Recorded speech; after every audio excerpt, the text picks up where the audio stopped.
Hermanos, en los países occidentales, entiéndase tanto Norteamérica como Latinoamérica y los países europeos, o cualquier otro país en donde la presencia europea haya tenido mucho impacto, dentro de todos los alimentos habidos y por haber, el pan es generalmente observado como aquel alimento por excelencia que representa a todos los demás alimentos. Piensa sobre ello. En nuestra cultura occidental, nosotros típicamente cuando pensamos acerca de un símbolo que pueda representar a todos los alimentos, nosotros generalmente pensamos acerca del pan. Y la razón detrás de dicho fenómeno cultural, la razón que explica dicho fenómeno cultural, no es mera coincidencia, no es pura casualidad. Parte de la razón por la cual hoy en día nosotros observamos al pan como una especie de símbolo que representa a todos los otros alimentos se encuentra en el hecho de que en muchas culturas, por muchos años, el pan era uno de esos alimentos de mayor accesibilidad económica y por ende era parte de la vida cotidiana de muchas culturas. De hecho, este era el caso de la cultura hebrea. El pan era parte de la vida cotidiana de la cultura hebrea. Pero aún mucho más importante, quizás con toda probabilidad, la mayor razón o la razón que mejor explica por qué hoy en día nosotros vemos al pan como un símbolo que representa todos los alimentos se encuentra en la influencia de la Biblia. Puesto que en la Biblia, tanto en el Antiguo Testamento como en el Nuevo Testamento, nosotros tenemos varias narrativas, nosotros tenemos varios eventos de naturaleza histórica en donde, interesantemente, la presencia del pan está sumamente o estrechamente ligada o asociada al evento. Y muchos de estos eventos en nuestras culturas son conocidos, inclusive por personas que quizás no tengan un trasfondo de iglesia. Quizás el mejor ejemplo de eventos de este tipo de índole en el Antiguo Testamento se encuentra en la narrativa del Éxodo. En la narrativa del Éxodo se nos cuenta que una vez Dios, habiendo librado al pueblo de Israel de la esclavitud en Egipto y los llevó al desierto, Dios proveyó para sus necesidades alimenticias de forma sobrenatural al hacer literalmente llover pan del cielo, o lo que ellos conocían como maná.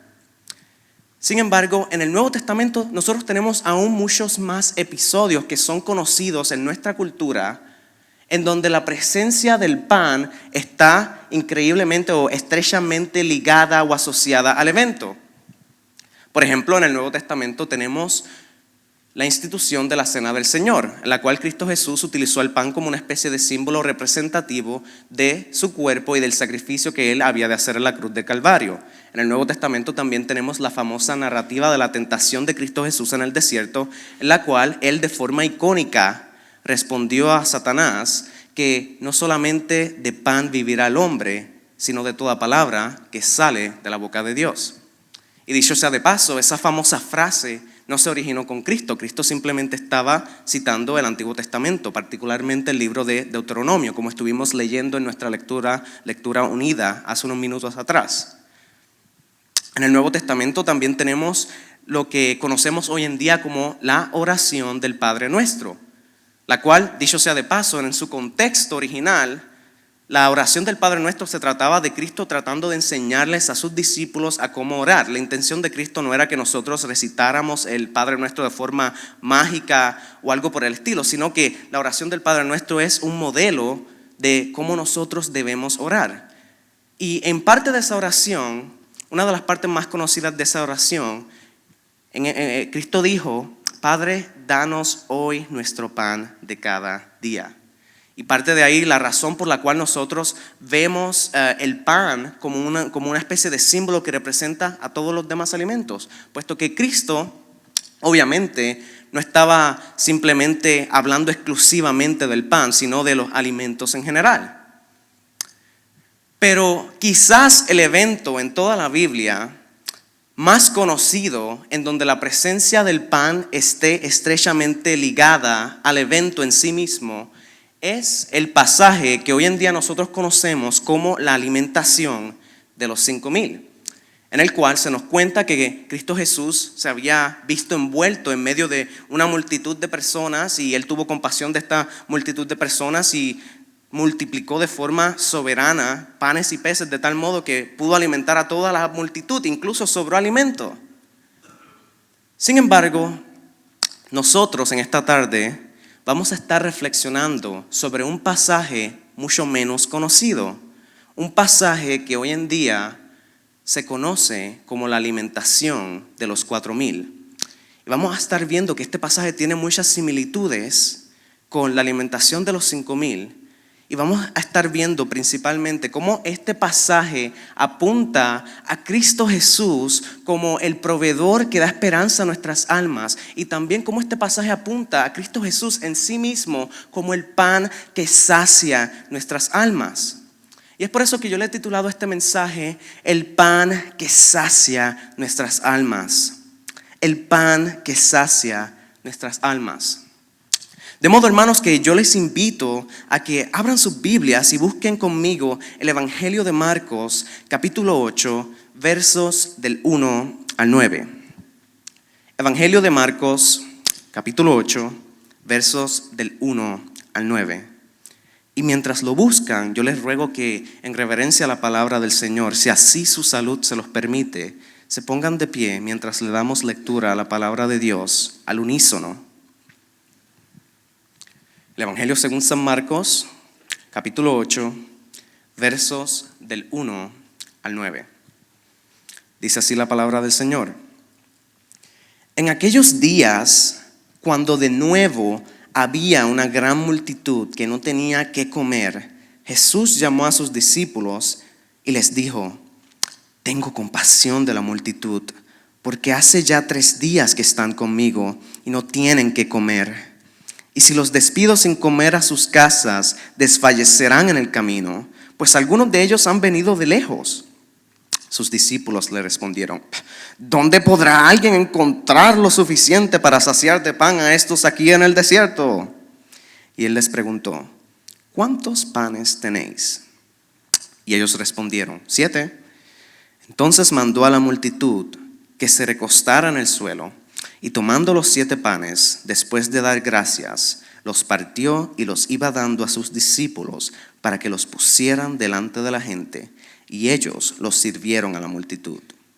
También tenían unos pocos pececillos, y después de bendecirlos, mandó que éstos también los sirvieran. Todos comieron y se saciaron, y recogieron de lo que sobró de los pedazos 7 canastas. Los que comieron eran unos 4,000 y los despidió. Oremos, hermanos.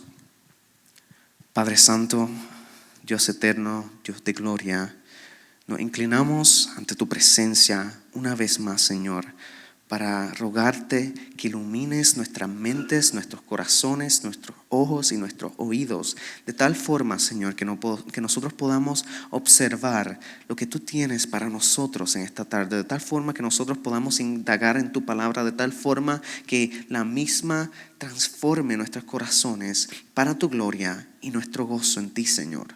Te rogamos estas cosas, Padre, en el precioso nombre de tu Hijo Jesús. Amén. Pueden tomar sus asientos, hermanos. Los 4 evangelios, entiéndase Mateo, Marcos, Lucas y Juan, básicamente nos presentan una misma imagen, un mismo retrato, una misma fotografía acerca de la persona de Cristo Jesús y cuál era su misión principal en el mundo. Y si algo los evangelios tienen en común, si en algo los 4 evangelios hacen hincapié, particularmente el evangelio de Marcos para efectos de nuestra reflexión en la tarde de hoy, es en la identidad de Cristo Jesús. Muchas personas lamentablemente hoy en día piensan que Cristo Jesús era meramente o simplemente una especie de maestro de moralidad y ética. Muchas personas lamentablemente hoy en día piensan que Cristo Jesús simplemente era una especie de maestro de filosofía moral. Pero de acuerdo a la imagen que Marcos nos presenta de Cristo Jesús, nada podría estar más alejado de la verdad. De hecho, Cristo Jesús, de acuerdo al Evangelio de Marcos, no era meramente una persona ordinaria o extraordinaria. Cristo Jesús era mucho más que un ser humano. No era menos que un ser humano, pero era mucho más que un ser humano. De acuerdo al Evangelio de Marcos, Cristo Jesús tenía la autoridad y la soberanía para perdonar pecados, una prerrogativa que solamente le pertenecía a la divinidad. De acuerdo al Evangelio de Marcos, Cristo Jesús tenía la autoridad y la soberanía sobre las leyes de la física y de la naturaleza. De acuerdo al Evangelio de Marcos, Cristo Jesús tenía la autoridad y la soberanía sobre cualquier tipo de efecto climatológico. De acuerdo al Evangelio de Marcos, Cristo Jesús tenía la autoridad y la soberanía para sanar cualquier tipo de enfermedad o dolencia física o espiritual. Y en este pasaje, como vamos a estar a punto de ver, de acuerdo al Evangelio de Marcos, Cristo Jesús tenía la autoridad y la soberanía sobre la creación, aún para manipularla, como podemos observar en la multiplicación de los panes y los peces. Cristo Jesús no era un ser humano ordinario. Cristo Jesús ni siquiera era un ser humano extraordinario. Cristo Jesús, de acuerdo a la imagen que Marcos nos va a estar presentando de Cristo Jesús a través de todo su evangelio, era básicamente la imagen de Dios en la carne. Y una vez, hermanos, habiendo establecido este contexto general acerca del evangelio de Marcos, nos adentramos de nuevo en nuestro pasaje. Y una de las cosas que nosotros tenemos que notar acerca de este pasaje en específico en el Evangelio de Marcos es que en el verso 1, si miran conmigo por un segundo, se nos cuenta que en aquellos días, cuando de nuevo había una gran multitud que no tenía que comer, Jesús tuvo compasión de dicha multitud, ¿verdad? Cuando Marcos utiliza la frase cuando de nuevo, Marcos está apuntando al hecho de que esta no era la primera vez en que Cristo Jesús y sus discípulos se veían envueltos en una situación similar. De hecho, en el capítulo 6 del Evangelio de Marcos se nos narra la llamada alimentación de los 5,000, de la cual hicimos mención en la introducción de este mensaje. Y en el capítulo 6 de el Evangelio de Marcos vemos que Cristo Jesús hizo algo muy similar a lo que hizo aquí. Había una multitud de más de 1,000 personas, la gente tenía hambre, Cristo tuvo compasión de la gente y multiplicó de forma sobrenatural panes y peces para toda la multitud y sació a la multitud de tal modo que hasta sobró comida. Y nosotros, como estudiantes serios de la Biblia, tenemos que preguntarnos por qué Marcos se tomó la molestia de escribir 2 narrativas en su ordenanza de los eventos acerca de la vida de Cristo Jesús que son tan similares. Palabras más simples, ¿por qué Marcos se tomó la molestia de escribir 2 narrativas o de recolectar 2 narrativas en un periodo de tiempo tan estrecho que son tan similares? ¿Por qué se tomó esa molestia? Especialmente, mis hermanos, cuando nosotros consideramos las características y tendencias de Marcos como escritor. Hermanos, si alguna vez usted tiene la oportunidad de estudiar el Evangelio de Marcos en un contexto académico, una de las cosas que descubriría acerca del Evangelio de Marcos es que Marcos tiene una tendencia a ser increíblemente breve. Marcos tiene una tendencia a ir directamente al punto, a ir directamente al grano. Marcos tiene una economía de palabras sumamente limitada. De hecho, una de las palabras favoritas de Marcos, dependiendo de su traducción, es la palabra enseguida o la palabra de inmediato. Porque para Marcos, en casi todas sus narrativas, él empieza enseguida esto, enseguida lo otro, de inmediato aquello, de inmediato lo otro. Marcos va directamente al grano. De hecho, en el Evangelio de Marcos nosotros ni siquiera tenemos una narrativa acerca de la genealogía de Jesús o el nacimiento de Jesús. El Evangelio de Marcos comienza con el ministerio de Juan el Bautista y de Cristo Jesús en el capítulo 1. Marcos va directamente al grano. Y por ende, nosotros tenemos que preguntar por qué Marcos se tomó la molestia de incluir dos eventos increíblemente similares en su recuento de los sucesos de la vida de Cristo Jesús. ¿Por qué? A primera vista, a un nivel superficial, tal parece que la mayor distinción entre ambas audiencias era el número de personas, 5,000 y 4,000. Pero cuando nosotros observamos el contexto general del Evangelio de Marcos y el contexto inmediato de este pasaje, nosotros podríamos indagar lo suficiente y observar que hay aún una diferencia mucho mayor. Luego, en el capítulo 6 del Evangelio de Marcos, luego de que Cristo Jesús hubiese alimentado a los 5,000, en el capítulo 7 se nos comienza a contar, se nos comienza a informar que Cristo Jesús comenzó a dirigir su ministerio en ciertas áreas geográficas en donde la vasta mayoría de las personas no eran judías, en donde la vasta mayoría de las personas estaban consumidas en el paganismo. Y en estas áreas geográficas, entiéndase la región de Tiro y de Sidón y la región de Decápolis, se nos cuenta que Cristo Jesús sanó a la hija de una mujer sirofenicia, una mujer que era gentil, no era judía. Y luego Cristo Jesús también sanó a un sordomudo en estas regiones que presuntamente tampoco era judío, sino gentil. Y luego llegamos al capítulo 8 del Evangelio de Marcos y se nos cuenta que estas personas, cuando Jesús estaba en ese contexto, cuando Jesús estaba en esa encomienda ministerial por estas regiones geográficas, se nos cuentan que estas personas, estos 4,000, estaban siguiendo a Jesús por 3 días y que muchos de ellos, algunos de ellos habían venido desde muy lejos. Y es por eso que la vasta mayoría de los comentaristas bíblicos han llegado a la conclusión de que la mayor diferencia entre ambas audiencias, en el capítulo 6 del Evangelio de Marcos y en el capítulo 8, entre la alimentación de los 5,000 y los 4,000, era la identidad de la audiencia, puesto que la vasta mayoría de las personas presentes en la alimentación de los 5,000 eran judíos y la vasta mayoría de las personas presentes en la alimentación de los 4,000 eran gentiles. Entonces, ¿qué nos quería decir Marcos con esto? ¿A qué realidad estaba apuntando Marcos? Marcos estaba apuntando a la realidad de que Cristo Jesús no solamente se interesaba en las necesidades más básicas y fundamentales del pueblo de Israel, sino que Cristo Jesús se interesaba en las necesidades más básicas y fundamentales de toda clase de personas, independientemente de su etnia, independientemente de su récord o estatus moral en la sociedad, independientemente de su récord o estatus religioso en la sociedad. Jesucristo se interesaba y sentía compasión por toda clase de personas. Y quizá algunos de ustedes estén pensando en su mente: wow, José, capitán obvio al rescate. Para nosotros eso nos parece muy obvio, pero hace 2,000 años atrás, hermano, si nosotros creemos que el racismo está vigente en nuestra sociedad hoy en día, hace 2,000 años el racismo también estaba vigente en la sociedad judía.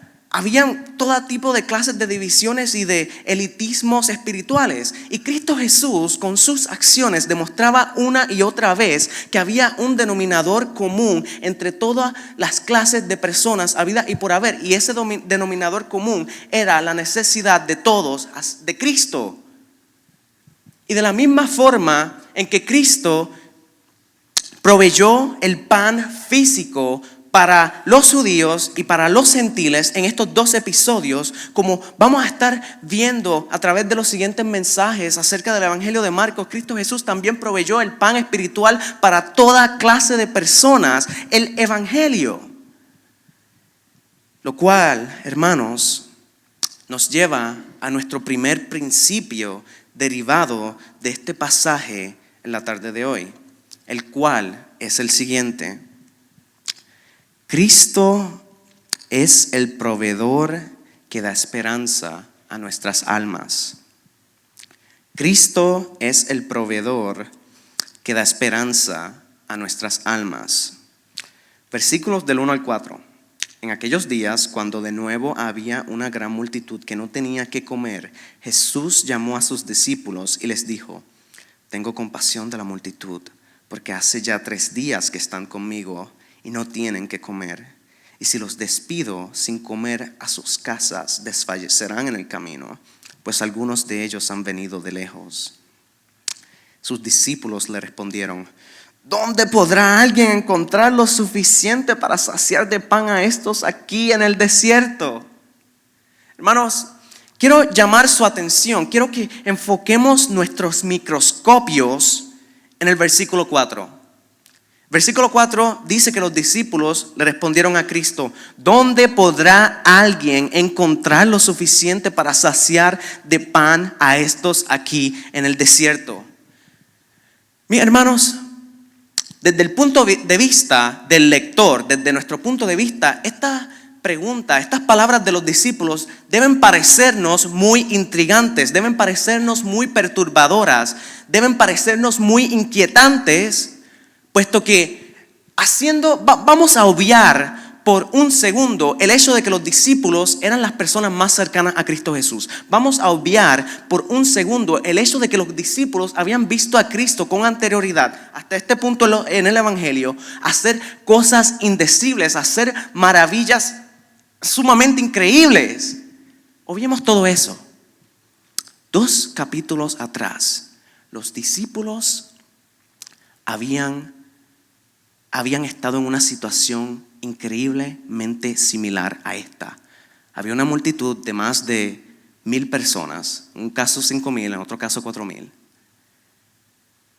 Jesús tuvo compasión de la multitud, y en ambas ocasiones la reacción de los discípulos no fue expresar su confianza en Cristo. La reacción de los discípulos fue reaccionar con escepticismo. La reacción de los discípulos fue reaccionar con incredulidad. La reacción de los discípulos fue reaccionar con racionalismo. Sacaron la calculadora, sacaron el PhD en matemáticas y comenzaron a pensar en términos naturalistas. Comenzaron a pensar en lo que ellos podían hacer por sí mismos, por sus propias fuerzas, en vez de lo que Cristo podía hacer. ¿Saben qué, hermanos? Quizás algunos de nosotros estemos pensando: sí, wow, de verdad que los discípulos la regaban, pero que bien regada una y otra vez. Pero, ¿qué tú me dirías si yo te dijera que tanto tú y yo somos mucho más parecidos a los discípulos de lo que nosotros estamos dispuestos a admitir? ¿Qué tú me dirías si yo te dijera que nosotros tenemos mucho más en común con los discípulos de lo que estaríamos dispuestos a admitir? ¿Saben qué, hermanos? Si usted ha sido cristiano o cristiana por un periodo prolongado de tiempo, yo estoy seguro de que usted ha pasado por ciertas situaciones, por ciertas crisis en su vida, en las cuales, mirando en retrospectiva, nosotros podemos llegar a la conclusión hoy de que solamente Dios pudo habernos librado de dicha situación o crisis. Y ¿sabes qué, hermano? Si usted es como yo, si usted es como los discípulos, es probable que en algunas de esas crisis usted no oró lo suficiente, que en algunas de esas crisis su reacción inicial fue igual a la de los discípulos. Su reacción inicial fue reaccionar con incredulidad, racionalismo, escepticismo. Y en vez de poner su confianza en Dios, usted puso su confianza en usted mismo. Y en vez de encomendarse a Dios, usted trató de ver qué es lo que usted podía hacer bajo su propia fuerza, bajo su propio poder. ¿Y saben qué, mis hermanos? Yo he pasado por situaciones así. Yo he pasado por situaciones en que, mirando en retrospectiva, yo me he dicho a mí mismo: wow, de verdad que yo no oré lo suficiente, yo no fui consistente con mi fe cristiana, yo realmente puse mi fe en mí mismo en vez de poner mi fe en Dios. Pero aún así, por la gracia de Dios, Él me libró de esta situación.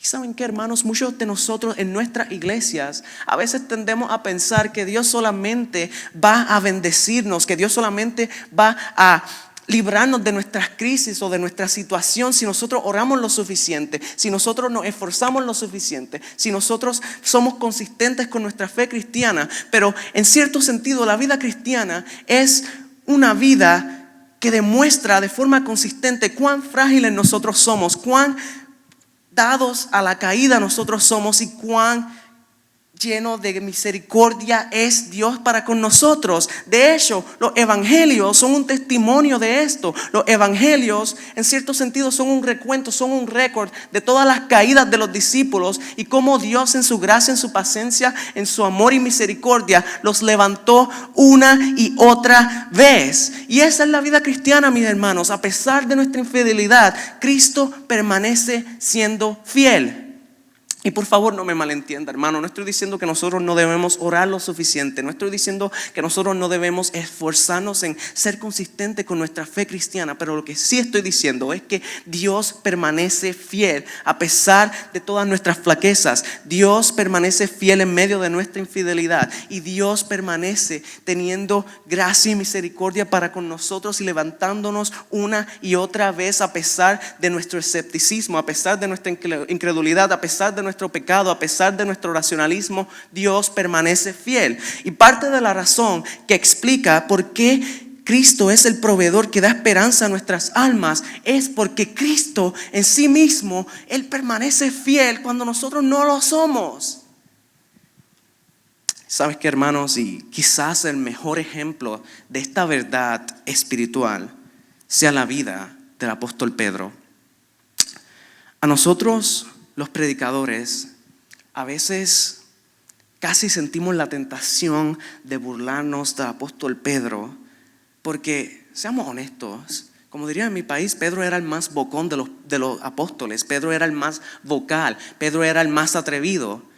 Y en muchas ocasiones él no podía poner sus acciones en donde su palabra estaba. De hecho, en su pic espiritual, que también se narra más adelante en el capítulo 8 de Marcos, cuando Pedro entendió que realmente Cristo era el Mesías que ellos estaban esperando. 2 minutos después Cristo le dijo: apártate de mí, Satanás, que tú no sabes de lo que estás hablando.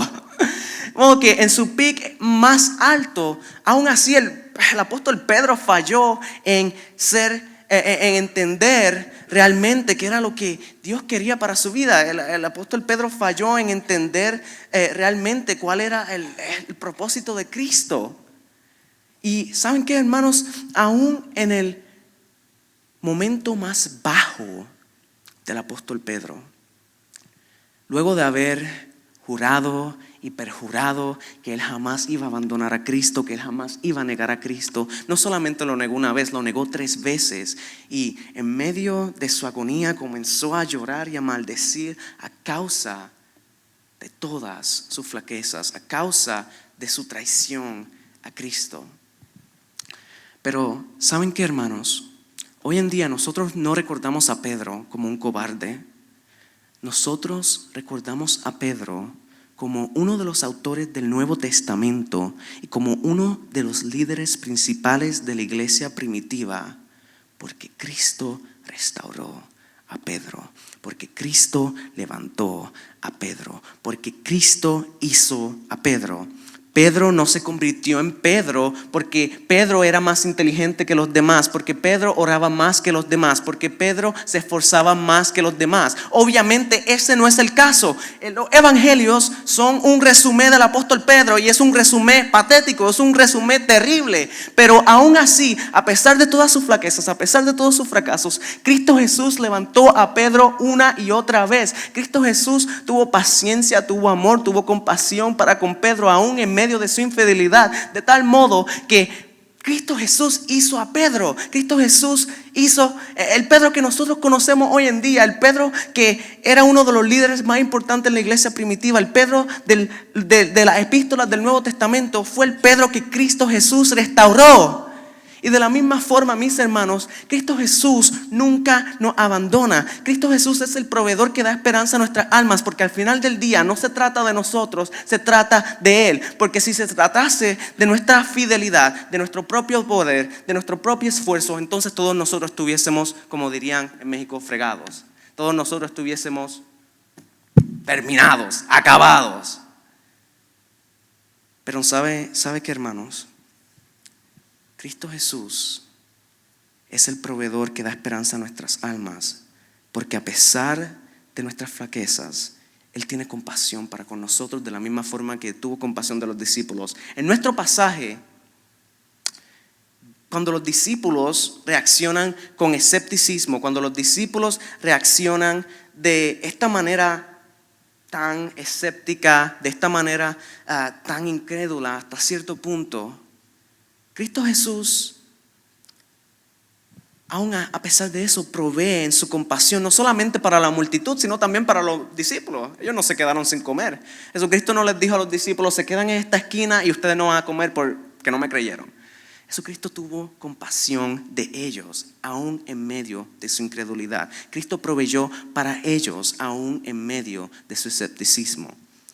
Y de la misma forma, mis hermanos, Cristo Jesús permanece fiel para con nosotros y provee para nosotros, dándole esperanza a nuestras almas, a pesar de todas nuestras flaquezas y a pesar de todas nuestras debilidades.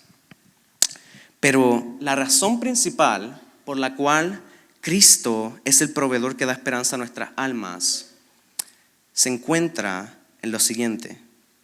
Cristo no solo es el proveedor que da esperanza a nuestras almas, porque en su gracia vemos que provee para con nuestras necesidades, aun a pesar de nuestras flaquezas, sino porque Él en sí mismo es nuestra mayor provisión. Lo cual nos lleva a nuestro siguiente y último principio derivado de este pasaje en esta tarde. Cristo es el pan que sacia nuestras almas. Cristo es el pan que sacia nuestras almas. Versos del 5 al 9.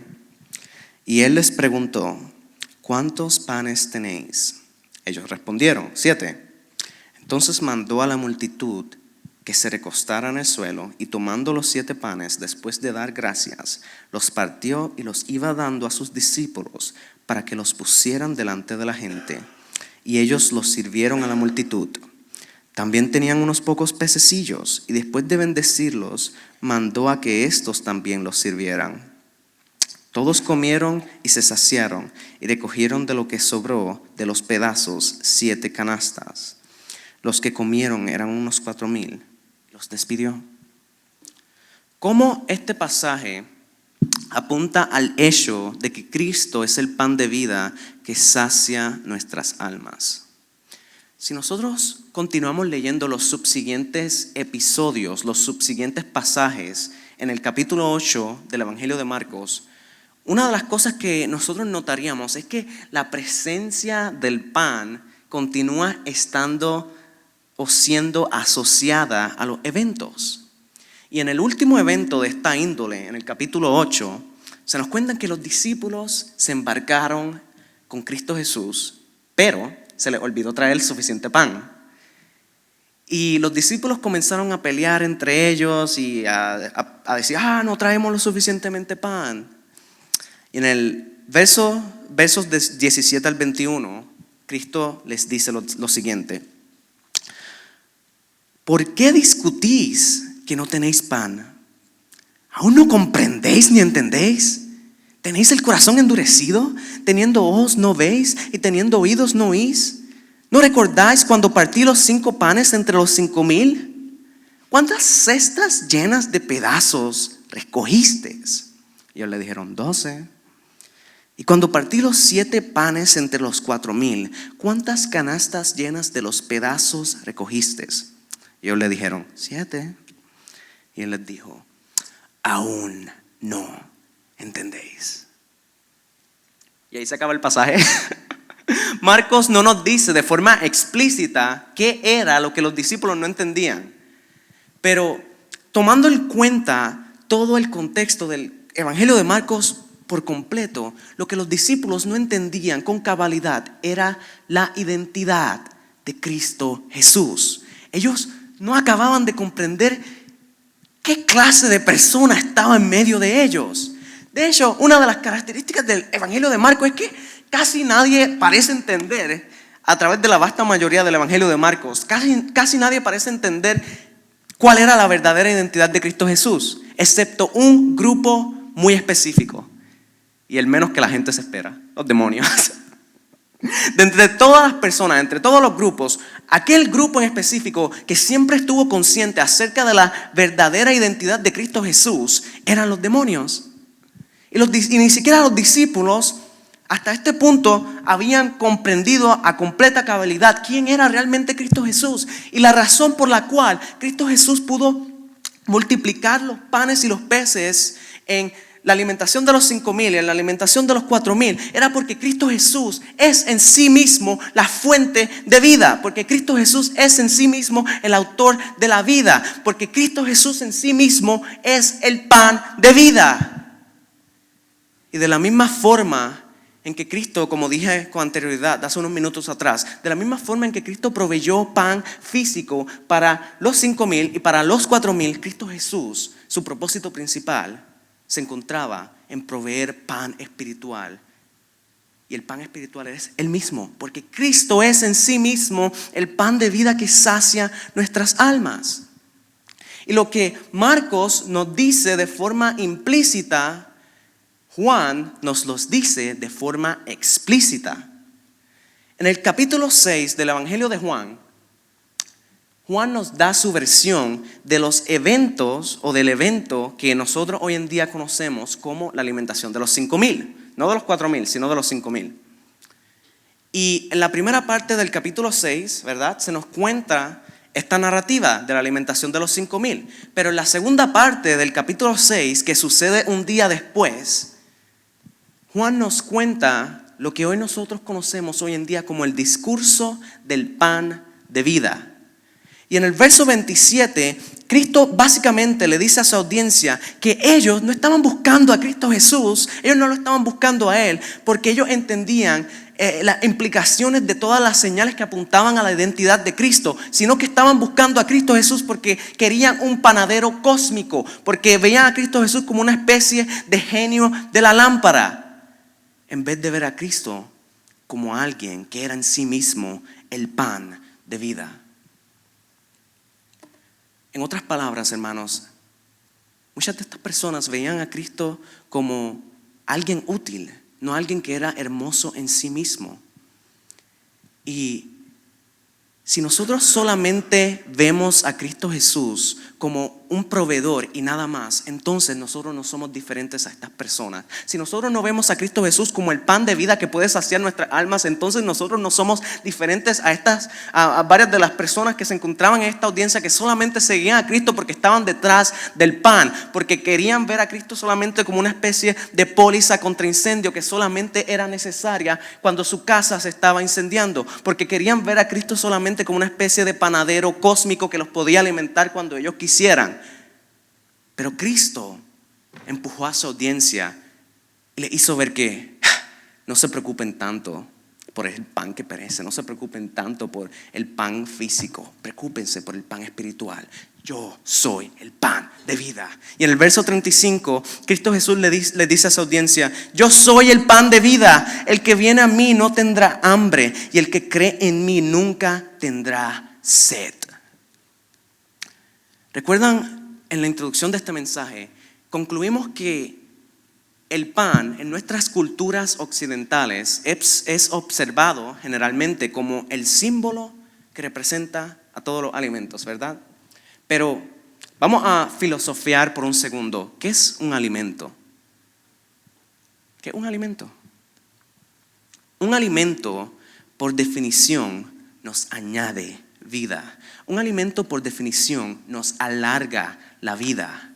Y Cristo estaba diciendo que Él es esa clase de alimento, Él es esa clase de pan que no solamente va a satisfacernos por un periodo corto de tiempo y luego vamos a tener que comer más, sino que Él en sí mismo es el pan de vida que puede saciar nuestras almas.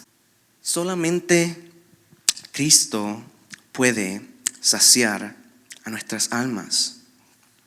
Y Cristo, en su gracia, compasión y misericordia, le prestó atención a todas las necesidades básicas de todas las personas, ¿verdad? Pero Cristo en última instancia vino a este mundo para saciar nuestra necesidad más básica, más fundamental, más urgente y más abrumadora. Nuestra necesidad de Dios. Dios nos envió al pan de vida, a Cristo Jesús, para que nosotros hallemos toda nuestra satisfacción en Él. Nosotros los seres humanos andamos por la vida tratando de ser satisfechos, ¿verdad? Nosotros los seres humanos en muchas ocasiones tratamos de andar por la vida fundamentando nuestra existencia alrededor de cosas que en muchas ocasiones son buenas, pero que a pesar de que son cosas buenas, en muchas ocasiones nosotros cometemos lo que la Biblia llama idolatría. Idolatría, por definición, tiene que ver con tener un sustituto de Dios. Idolatría, por definición, tiene que ver con poner o darle el valor a algo en tu vida que solamente le pertenece a Dios, incluyendo cosas buenas. Todas las cosas buenas en la vida, entiéndase el dinero, el poder, el placer, el matrimonio, las relaciones de naturaleza romántica, la familia, todas esas cosas son buenas. De hecho, muchas de esas cosas son regalos diseñados por Dios para la humanidad. Pero cuando nosotros ponemos nuestra identidad en todas esas cosas, nosotros estamos cometiendo idolatría. Nosotros pensamos que esas cosas realmente nos pueden satisfacer, pero al final del día nosotros venimos tarde o temprano, venimos a entender que ninguna de esas cosas puede satisfacernos de forma final y completa. De ahí a que tantas personas exitosas en la vida sean un chorro de infelices. De ahí a que tantas personas que han tenido mucho éxito en la vida, independientemente de su belleza física, de su dinero o de su éxito o fama, muchos de ellos han sucumbido ante el suicidio, muchos de ellos han sucumbido ante la depresión, muchos de ellos han sucumbido ante la drogadicción. De hecho, las estadísticas nos muestran que la vasta mayoría de las personas que cometen suicidio son personas que pertenecen a las clases más altas dentro de la sociedad. Porque muchas de estas personas ponen su identidad y todo lo que ellos son, ellos tratan de fundamentar su vida bajo todas estas cosas que son buenas, pero ellos piensan que ellos pueden obtener satisfacción final en estas cosas y luego entienden, cuando ya es demasiado tarde, que estas cosas no los podían satisfacer de forma final y completa. De ahí también a que en el 2008, cuando cayó la bolsa de valores, tantas personas cometieron suicidio masivo porque habían puesto toda su identidad en el dinero.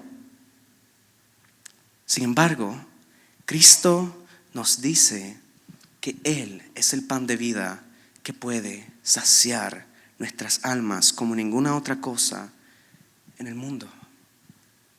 De hecho, Blaise Pascal, un filósofo y matemático del siglo XVII, dijo en una ocasión que Dios diseñó el corazón humano con una especie de agujero que tenía la forma de Dios, de tal modo que nosotros solamente podamos ser satisfechos en Él. Pero nosotros tratamos de poner tantas otras cosas en ese agujero para luego darnos cuenta de que no cabían, para luego darnos cuenta de que estaban agrietadas. O las palabras de C.S. Lewis, un autor británico: Dios nos diseñó a nosotros como adoradores, ¿verdad? Y un adorador, por definición, implica adjudicarle a algo o a alguien máximo valor. Pero a causa del pecado, nosotros le adjudicamos ese máximo valor a otras cosas que no son Dios.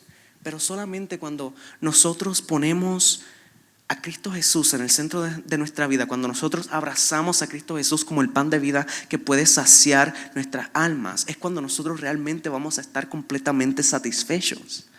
Y C.S. Lewis en una ocasión dijo que a los ojos de Dios, nosotros los seres humanos no tenemos deseos muy fuertes, sino deseos muy débiles. Nosotros andamos por la vida tonteando con el sexo, con el alcohol y este tipo de cosas. Y cuando nosotros hacemos este tipo de cosas, nosotros somos comparables, decía C.S. Lewis, a un niño que prefería quedarse en el barrio a jugar a hacer pasteles de lodo que pasar un fin de semana, pasar un día festivo en el océano. nosotros somos complacidos de forma muy sencilla. Cristo Jesús es aquel pan de vida que no solamente nos provee de vida eterna, no solamente nos provee de perdón de pecados, no solamente nos provee de reconciliación para con Dios, sino que nos satisface como ninguna otra cosa sobre la faz de la tierra. De modo que estas son las dos exhortaciones finales. Si usted es cristiano o cristiana, esta es la exhortación final. Pon tu fe, pon tu confianza en Cristo como tu proveedor que da esperanza a tu alma. Quizá algunos de ustedes estén pensando ahora mismo, wow, José, qué profundo. Pero he aquí la diferencia. No pongas tu fe en Cristo Jesús como tu proveedor bajo el fundamento de tus emociones o de tus altas y bajas. Pon tu fe o confianza en Cristo Jesús como tu proveedor bajo el fundamento de que Él ya proveyó para ti tu necesidad más grande sobre la faz de la tierra, tu necesidad más obvia, abrumadora y pertinente. Tu necesidad de ser perdonado o perdonada, tu necesidad de obtener vida eterna, tu necesidad de ser reconciliado para con Dios. Cristo Jesús llegó hasta tal extremo de venir a esta tierra a vivir una vida perfecta en tu lugar y a pagar el precio de tus pecados, sufriendo el justo juicio que tú debiste haber sufrido en tu lugar. Si Cristo Jesús hizo eso por ti, si Cristo Jesús fue hasta el límite por ti, ¿qué te hace pensar que Él no va a cubrir tus necesidades más insignificantes a la luz de la eternidad? J.I. Packer, un teólogo moderno, en una ocasión dijo que la medida del amor es lo que uno está dispuesto a dar. Y en Cristo Jesús, Dios fue al límite. ¿Qué te hace pensar que Él no va a cubrir de tus necesidades más básicas? Y por favor, no me malentienda. Esto no significa que Dios nos va a dar un automóvil o que Dios nos va a librar de una enfermedad terminal. Pero lo que sí implica es que Dios, independientemente de que Él en su soberanía te libre de la situación o no, Dios siempre va a estar ahí proveyéndote de su fuerza, proveyéndote de su gracia, amor y fortaleza, de modo que tú puedas tener paz en medio de las tormentas y los desiertos de tu vida. Y tú puedes confiar con toda la confianza del mundo en Cristo, porque Él ya proveyó para ti de tu necesidad más básica. Él se entregó a sí mismo el pan de vida para que tú pudieses tener vida en Él. Y si usted no es cristiano en esta tarde o cristiana, esta es la exhortación final.